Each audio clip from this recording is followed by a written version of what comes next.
5번째 요점은 우리가 받았던 교훈입니다. 어떤 사람들은 가르침을 받은 적이 없기 때문에 기독교 신앙에 있어서 연약합니다. 그들의 실수가 아니지요. 오늘날 영국에는 가르침받지 못한 그리스도인들이 많습니다. 그들은 진실로 회심하였고 거듭났습니다. 그러나 불행히도 그들의 이웃에 복음적인 교회가 없었습니다. 1904년과 1905년에 웨일즈 부흥이 일어나 많은 사람들이 회심하였음을 저는 알고 있습니다. 그러나 그 많은 사람들이 어떤 가르침도 받지 못했습니다. 이 점을 기억하는 것은 중요합니다. 왜냐하면 그것을 기억하지 않으면 그런 사람들은 공정하지 못하게 다룰 수도 있습니다. 저는 다른 어떤 요점보다 바로 이 요점을 젊은 사역자들에게 충고해야 한다고 생각합니다. 여기 한 목사가 아주 적은 그리스도인 회중이 있는 교회에 간다고 합시다. 그 사람들은 어떤 가르침도 받은 적이 없습니다. 바로 그런 때 항상 저는 그 목사에게 말해야 합니다. 그 사람들이 믿음에 있어서 연약하다는 것을 기억하십시오. 그것은 그들의 허물이 아닙니다. 그들은 가르침을 받은 적이 없습니다. 그러니 그들을 참아내십시오. 갑작스럽게 그들로부터 완전함을 기대하지 마십시오. 또한 여러분이 올라서 있는 수준에 이르게 될 것이라고 기대하지도 마십시오. 목사님은 책을 읽었고 가르침을 받았습니다. 한 권의 가르침의 기회도 받지 못한 사람들을 대할 때 그들을 있는 그대로 받아들여야 합니다. 만일 그렇게 하지 못한다면 그들에게 공정하지 못하게 행하고 그들을 돕지 못할 것입니다. 오히려 그들에게 목사님이 장애가 될 것입니다. 이것은 매우 필요한 충고입니다. 그러니 믿음에 있어서의 연약함은 가르침의 부족에 기인할 수 있습니다.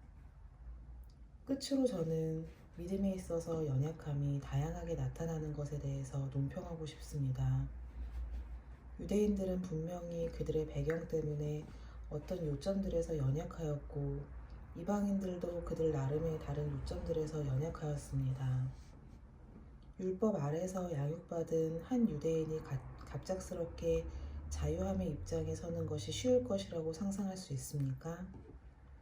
그들이 고통을 겪는다는 것은 놀랄 일이 아닙니다. 그들의 조상 때부터 내려온 민족성이나 배경, 그 밖의 모든 것들이 다 여기에 적응합니다. 이 시점에서 우리는 이 점을 발견합니다. 모두 동등하게 선한 복음적인 그리스도인들이면서도 안식일을 지키는 것이나 흡연이나 음주에 대해서 매우 다른 관점들을 가지고 있습니다. 자, 이러한 종류의 일들을 우리는 함께 숙고해 나가야 할 것입니다. 저는 유럽 대륙에서 온 어떤 그리스도인들을 처음 만났을 때를 결코 잊지 못할 것입니다. 그들은 매우 강한 그리스도인들이었습니다. 진실로 선교 분야에 있어서 훈련받은 사람들이었습니다. 그런데 저나 다른 사람들이 그들의 안식일에 대한 태도에 충격을 받았습니다. 그들은 안식일의 시장을 보러 갔습니다. 그들은 이것이 완전히 옳다고 생각했습니다. 또 그들은 영국에 있는 그리스도인들이 행하는 것들을 보고 동일하게 놀랐습니다. 교회 사역자들이나 지도자들이 술을 입에 대지 않는 사람들이 된 것이 1830년대부터라는 사실을 알고 계셨습니까? 그전에는 목사와 모든 그리스도인들이 알코올이 든 음료를 마셨고 거기에 무슨 잘못이 있다는 생각을 한 적이 없었습니다. 또 거의 모든 목사들과 그리스도인들이 담배를 피웠습니다. 이 교회 기록을 보면 저도 가끔 그것을 발견하는데 예산 항목에 그런 것들을 위한 항목이 있음을 발견할 수 있습니다. 예를 들어서 설교자가 타고 다니는 말먹이로 한 실링, 설교자에게 대접할 담배 비용으로 얼마, 설교자에게 줄 맥주를 위해 얼마 등의 예산 항목이 있었습니다. 오늘날 우리는 이것을 보고 깜짝 놀라죠. 그러나 이 사람들이 그리스도인이 아니었다고 말하겠습니까? 그들 중 어떤 사람들은 강력한 부흥주의자들이었으며 위대한 복음주의자들이었고 하나님께 능하게 쓰임받은 사람들이었습니다. 절제운동이 처음 도입되었을 때 위대한 옛 성도들 중 많은 사람들이 그것을 반대했습니다. 그것은 그리스도인 자유의 원리를 훼손하는 것이라고 그들은 주장하였습니다. 저는 더 이상 계속하지 않겠습니다. 사도가 지금 우리를 위해서 풀어내려는 종류의 난제들이 바로 그러한 것들입니다. 여기에 성령으로 말미암아 직접 즉시 조명을 받았던 한 사람이 있습니다.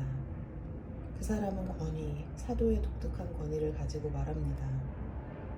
그의 영감된 교훈을 따라서 그것을 파헤쳐보고 그것을 실천에 옮기는 것이 우리에게 주어진 특권입니다. 제2장 연약한 자들을 환영할 우리의 의무. 믿음이 연약한 자를 너희가 받되 그의 의심하는 바를 비판하지 말라. 어떤 사람은 모든 것을 먹을 만한 믿음이 있고 연약한 자는 채소를 먹느니라. 먹는 자는 먹지 않는 자를 업신 여기지 말고 먹지 못하는 자는 먹는 자를 판단하지 말라. 이는 하나님이 저를 받으셨음이라. 남의 하인을 판단하는 너는 누구뇨? 그 섰는 것이나 넘어지는 것이 제 주인에게 있음에 저가 세움을 받으리니 이는 저를 세우시는 권능이 주께 있음이니라. 로마서 14장 1절에서 4절 말씀. 우리 이제 이런 새로운 대목을 숙고해 보도록 합시다. 사도는 13장에서 위에 있는 권세들과 우리의 보다 보편적인 관계에 대해서 다루고 난 뒤 그리스도인의 삶에 위한 두 장대한 동기들을 제시하였습니다. 그리고 나서 이제 교회의 영역에서 야기되는 또 다른 난제에 이르게 되었습니다. 저는 그 점을 지적해 드린 바 있습니다. 우리가 알다시피 그 난제는 주변의 문제, matter of indifference가 되는 논점들에 관한 것입니다. 저는 다시 한번 주변의 문제라는 말이 무슨 뜻인지에 대해 우리 마음속에서 명확히 해야 한다고 생각합니다. 그것은 정말 진수가 되는 일이라는 것을 거듭 강조하고 싶습니다.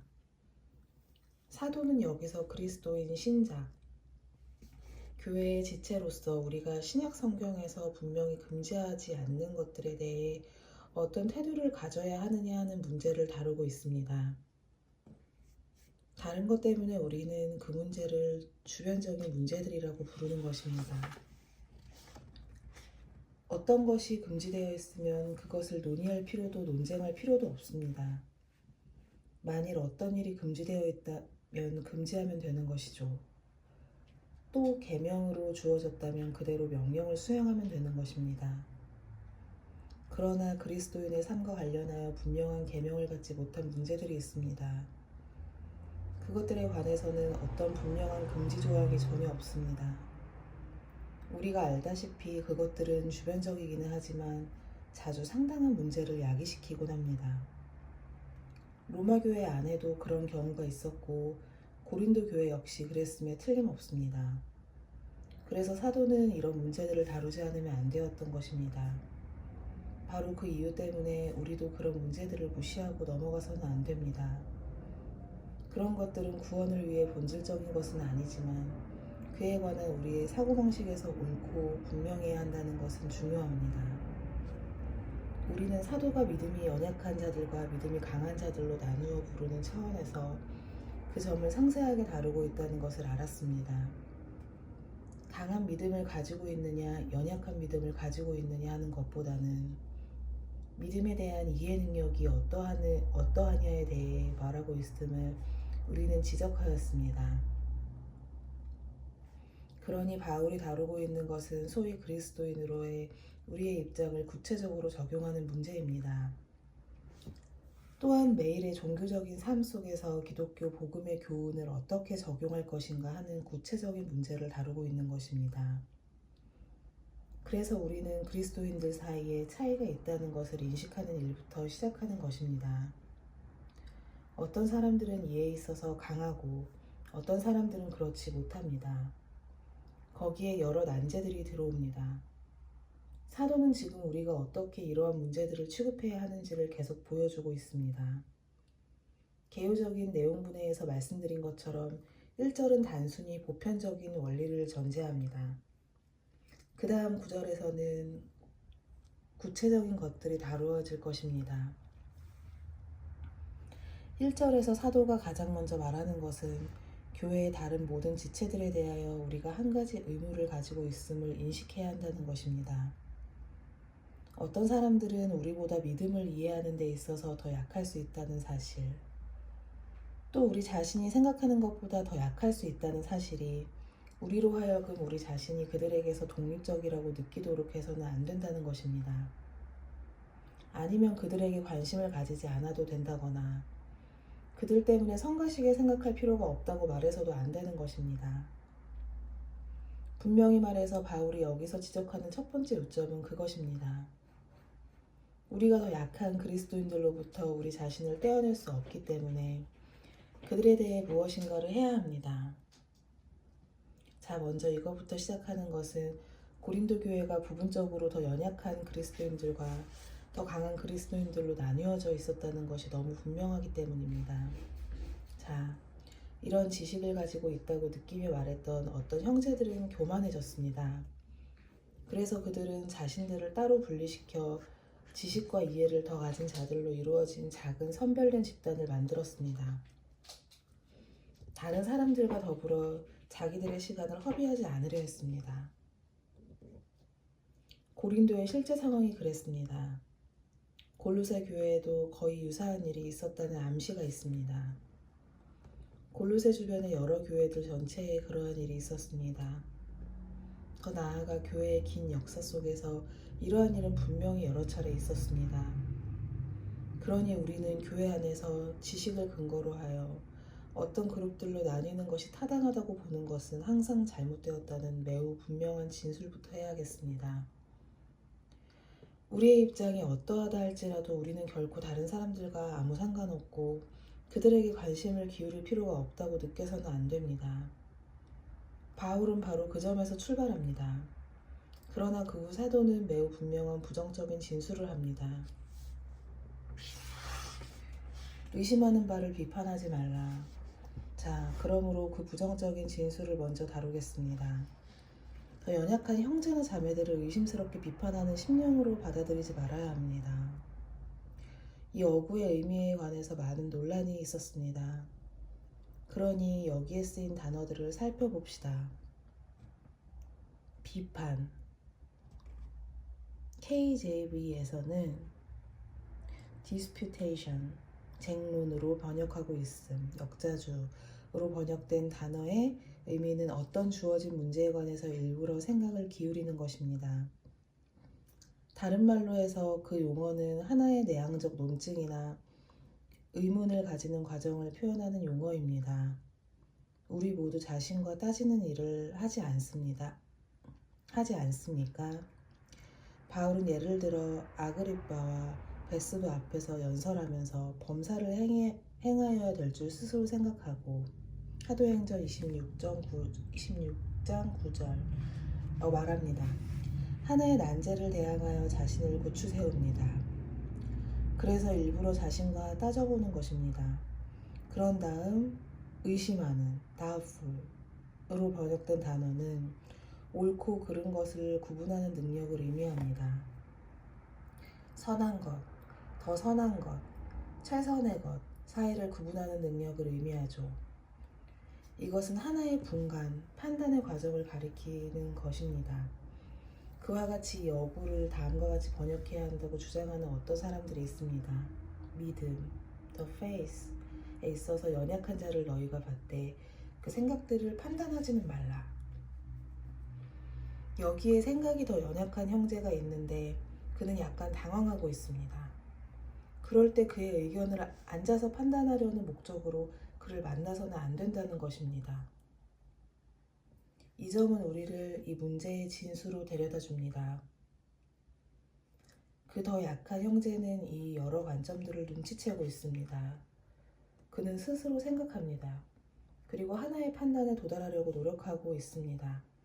그 결과 그의 이지는 무언가 괴로움을 겪고 있습니다. 그는 두려워하는 정신을 가지고 있습니다. 다른 일을 하고는 싶어 합니다. 그러나 여러 가지 의심과 주저함이 그에게 있습니다. 우리는 모두 이러한 사람들, 진실로 그것이 우리 자신에게도 해당될 수 있습니다. 를 잘 알고 있는데 그들은 이런 문제들에 대해 끊임없이 걱정합니다. 그들은 묻습니다. 내가 이것을 해야 하는지 하지 말아야 하는지요? 내가 그것을 하는 것이 옳은 것인지 그릇된 것인지요? 그들은 과민함, 거의 병적인 양심을 가지고 있습니다. 제가 병적인 세심함으로 묘사하는 것을 그들은 가지고 있습니다. 그들은 과민한 상태에 있는 것입니다. 바로 우리가 여기서 그러한 정경을 그려보아야 합니다. 사도는 더 강한 형제가 더 약한 형제의 조건을 절대로 괴롭히지 말아야 한다고 말하고 있습니다. 그들은 과민하게 만드는 논점 자체를 부단히 제기하고 그들과 논쟁이나 농담을 하는 식으로 그것에 대해 그들에게 묻는 것만으로도 더 약한 그리스도인들의 고통을 악화시킬 수 있습니다. 그들이 그러한 고통을 느낀다는 사실을 눈치채고 있어야 합니다. 여러분은 그들이 당하는 고통의 문제에 관심을 집중시키고 싶은 심정이 항상 일어날 것입니다. 그래서 자, 그것에 대해서 아직도 무엇을 걱정합니까? 라고 말합니다. 그러나 그런 식으로 항상 같은 말을 되풀이하며 고통을 주어서는 안 된다고 사도는 말합니다. 다른 그리스도인들에게 어떤 것이 하나의 난제가 되고 있음을 알고 있다면 그 난제를 항상 제기하고 만날 때마다 그것을 계속 언급할 것이라는 느낌을 그 사람들에게 주어서는 안 됩니다. 그렇게 한다면 처음보다 그들을 더욱더 과민하게 만드는 일밖에는 하지 못할 것입니다. 이런 조건에 있는 사람들의 일을 더 악화시킬 수 있는 두 번째 방식은 말할 필요도 없이 그들을 재밌거리로 만드는 일입니다. 이런 일로 그런 쓸데없는 생각을 계속하다니요. 그러나 여러분에게는 그렇지 않지만 그들에게는 매우 중요하고 심각한 문제입니다. 만일 여러분이 그 사람들을 조롱한다면 그것은 그들의 고통을 더 증가시키는 일이고 그들이 이미 느꼈던 과민 반응을 더 격하게 만드는 것이 될 것입니다.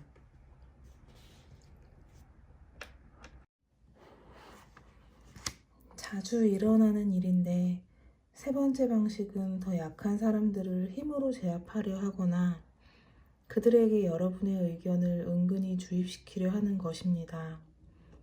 여러분은 이 문제에 대해서 명확한 이해를 가지고 있지만 그들은 그렇지 않습니다. 여러분은 자유를 느끼지만 그들은 매여 있습니다.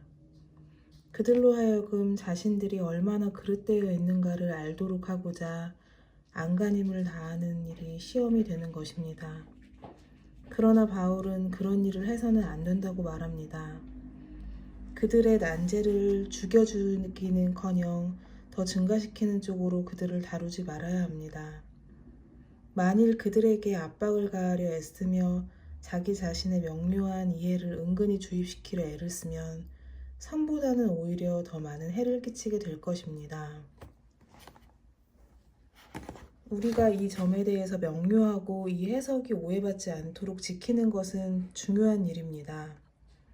제가 지금까지 말씀드린 것을 듣고 이런 문제들은 절대로 논의해서는 안 된다는 식으로 결론 내리지 말아야 합니다.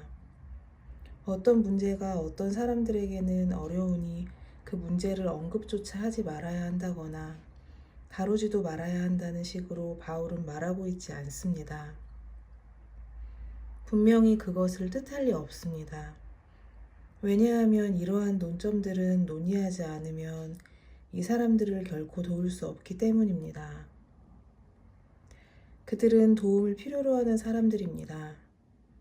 바울 자신이 다른 곳에서 그런 문제에 대해 가르치고 있습니다. 그러니 그것은 전적인 논의의 대상은 아닙니다. 사도가 관심 있어 하는 것은 우리가 도움을 주려고 애를 쓰는 방식입니다. 자, 아무것도 말하지 않는 것이 상책이라는 식의 태도를 받아들이는 사람들이 있습니다. 로마서 14장에 제기된 문제뿐만 아니라 다른 논점들에 대해서도 그러한 태도를 견지합니다. 예를 들어 예언적 해석이나 교회의 교리, 세례, 교리 등에 대해서도 그런 태도를 견지합니다. 저는 전에 현 시점에 많은 복음주의 운동들과 교회들의 약점들 가운데 하나가 아마 이것일 거라고 지적한 바 있습니다. 어떤 주제가 어느 사람이든지 넘어지게 할 것이라는 느낌을 가지면 절대로 그 주제를 제기하지 않습니다. 바로 그 이유 때문에 20세기 기간 동안 초교파 운동들 가운데서 교회의 전체 교리를 숙고하지 못한 것입니다. 그것은 전적으로 그릇된 태도입니다. 사도가 말하고 있는 것은 그것이 아닙니다. 제가 다시 한번 말씀드리지만 사도의 관심은 전적으로 이러한 주제들을 제기하는 방식에 관한 것입니다. 부정문으로 표현된 소극적 권도가 바로 그것입니다. 그러면 적극적으로 우리는 무엇을 해야 합니까? 사도가 제시하는 대답은 그를 받으라는 것입니다. 더 약한 그리스도인들을 내쫓거나 냉담한 자세로 그들을 대하지 않아야 할 뿐만 아니라 적극적으로 그들을 받아야 한다는 것입니다. 사도가 사용하는 단어는 어떻게 그들을 영접해야 하는지를 시사해 줍니다. 그 단어는 정중한 환영의 전체 개념을 전달하는 단어입니다. 그들을 못마땅하게 대하지 말아야 합니다. 물론 나는 이 사람을 참아내야 한다. 그러나 그것은 불쾌한 일이다. 그것이 나를 선뜻 다가서지 못하게 한다.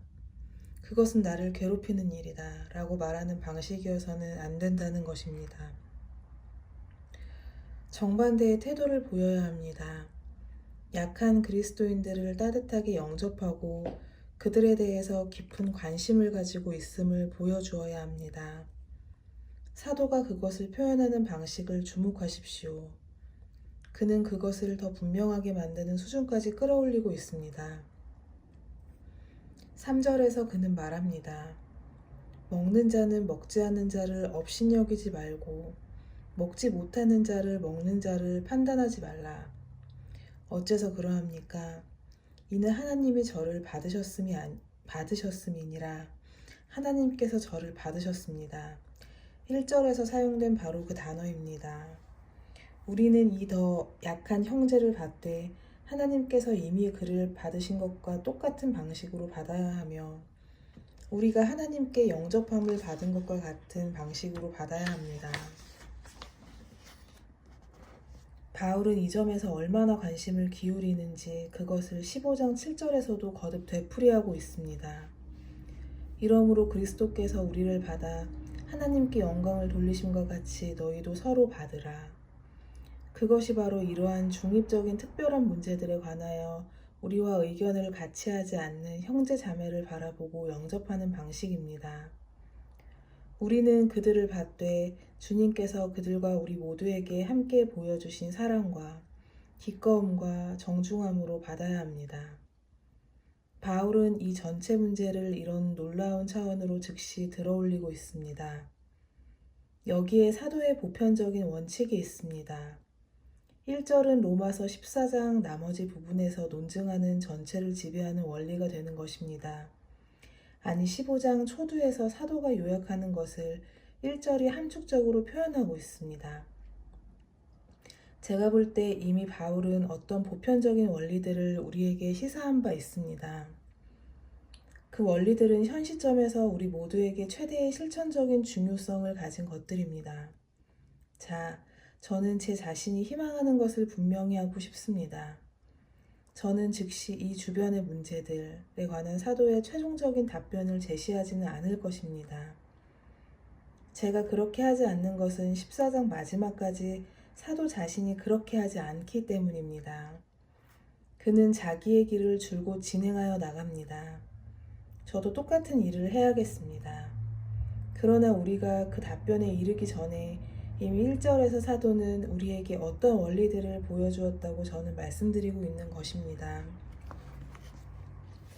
제가 생각할 때 여러분도 제 의견에 찬동하리라고 봅니다만 그 원리들은 교회의 영역 안에서 서로를 향하여 행실을 나타내는 우리에게 최대의 가능한 중요성을 가지고 있는 것들입니다. 1차적으로 저는 우리가 교회의 영역 안에서 이 문제를 다루고 있음을 강조하고 싶습니다.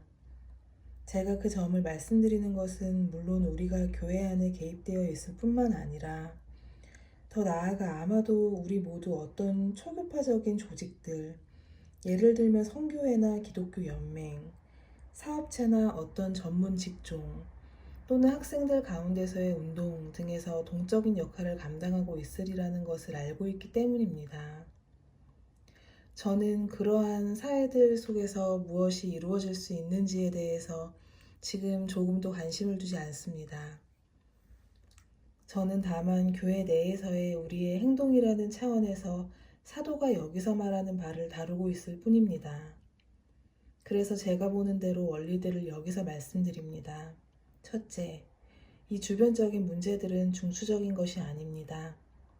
우리가 그리스도인지 아닌지를 결정하는 문제도 아닙니다. 이것이 중요한 것은 그것들을 우리의 구원의 본질적인 것으로 만들고 싶어하는 어떤 사람들이 있기 때문입니다. 이러한 주변적인 문제들에 관해서 우리가 무엇을 하느냐를 가지고 우리가 그리스도인인지 아닌지를 판단하려는 자들이 있습니다. 예를 들어 흡연자는 그리스도인일 수 없다고 서슴없이 말하고 싶은 그리스도인들은 저는 많이 알고 있습니다. 그러나 사도는 분명히 그것은 그렇지 않다고 이미 우리에게 말하고 있습니다. 그들의 관점이 무엇이든지 간에 우리는 다른 그리스도인들을 받아야 합니다. 기억하십시오. 바울은 연약한 자들 뿐만 아니라 강한 자들도 다루고 있습니다. 연약한 자들에 대한 강한 자들의 태도뿐만 아니라 그와 동일하게 강한 자들에 대한 약한 자들의 태도도 다루고 있습니다.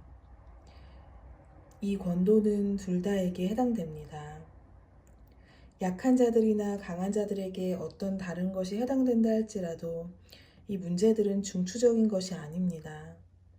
그리스도인인지 아닌지를 그러한 것들이 결정하지는 않습니다. 둘째, 그러므로 이 주변의 문제들이 교회 지체로 받아들이는 근거가 될 수는 없습니다.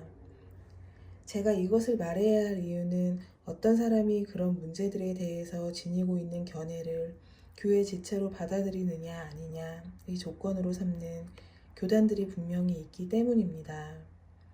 그러나 사도는 1절에서 그런 자세는 분명히 잘못되어 있다고 말합니다. 이러한 논점들에 대한 관점이 어떠하든지 하나님의 교회 안에서 서로 자녀로 받고 서로 존중하라는 것입니다. 그러므로 셋째 요점은 우리가 아무리 잘한다 할지라도 여전히 불완전하다는 것을 항상 기억하고 있어야 한다는 점입니다. 우리는 어떤 국면에 있어서 다 그릇됩니다. 우리 각자가 다 그러합니다.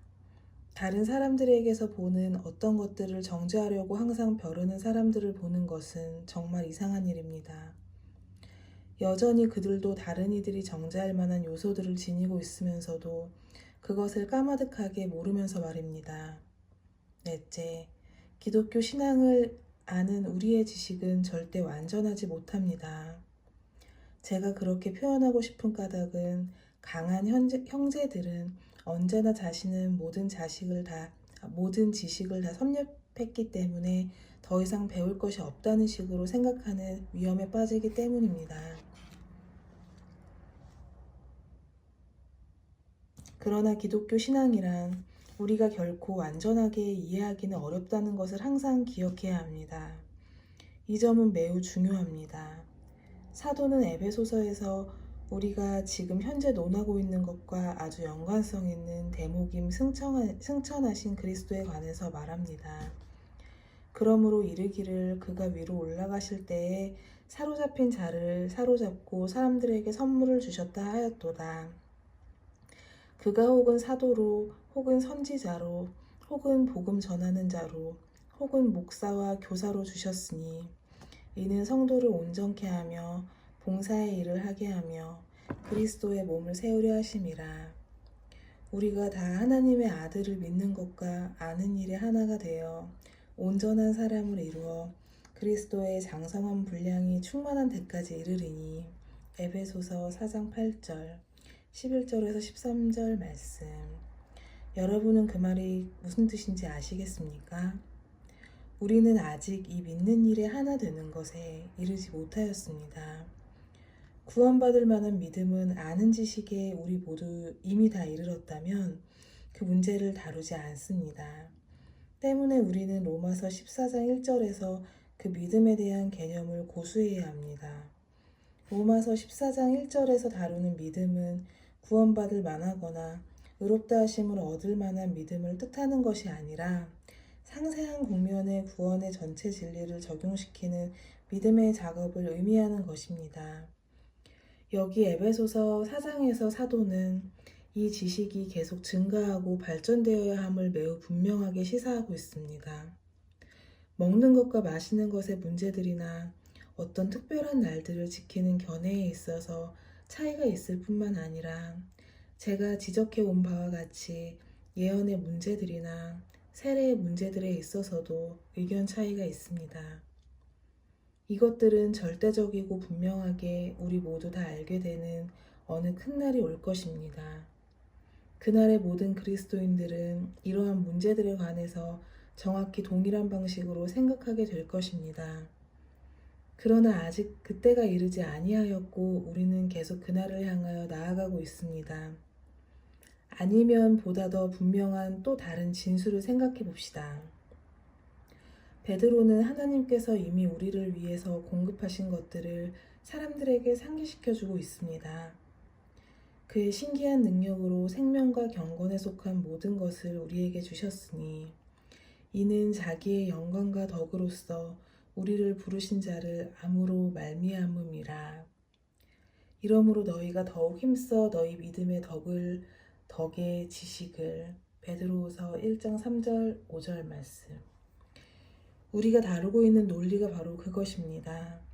여러분은 이미 의롭다 하심, 구원받을 만한 믿음을 가지고 있습니다. 그것이 없이는 그리스도인일 수 없죠. 구원의 방식을 이미 여러분은 알았습니다. 그것을 믿었고 그것에 자신을 의탁하였습니다. 여러분은 그런 수준의 지식을 가지고 있습니다. 그러나 베드로는 믿음에 더하라고 말하고 있습니다. 다른 것들 중에 너희 믿음에 더할 것은 믿음이라고 말합니다. 제가 이 점을 강조하는 것은 정확히 믿음을 아는 우리의 지식에 관하여 우리가 모두 동일한 입장에 있다고 상상한다면 우리의 지식에 근본적으로 무언가 잘못된 것이 반드시 있음을 다시 한번 보여주고 싶기 때문입니다. 성경은 이런 믿음에 관한 지식의 정도가 사람들마다 다르다고 우리에게 가르칩니다. 우리 중 어느 누구도 완전한, 철저한 지식에 도달하지는 못했습니다. 어떤 사람들은 조금 덜하고, 어떤 사람들은 조금 더하고, 또 어떤 사람들은 그보다 더 나아갔습니다. 그러니 여러분은 부지런히 완전을 향해서 나아가야 합니다. 믿음의 지식을 더해가야 합니다. 물론 이 점은 바로 신약의 서신들이 주어진 이유를 설명해 주지요. 신약의 서신들은 바로 그것을 위해서 존재하는 것입니다. 우리의 이해는 불완전합니다. 우리가 함께 그 서신들을 공부하는 것은 믿음의 지식을 더하고 우리가 이미 가진 총명의 지식을 더하기 위한 것입니다. 그러니 우리는 모두 배울 자세를 가지고 배워나가야 합니다. 약한 형제나 강한 형제를 막론하고 말입니다. 사도는 이러한 중립적인 문제들을 어떻게 취급하고 다루어야 하느냐 하는 전체적인 문제를 지배하는 보편적 원리로서 그 점을 설정하고 있는 것입니다.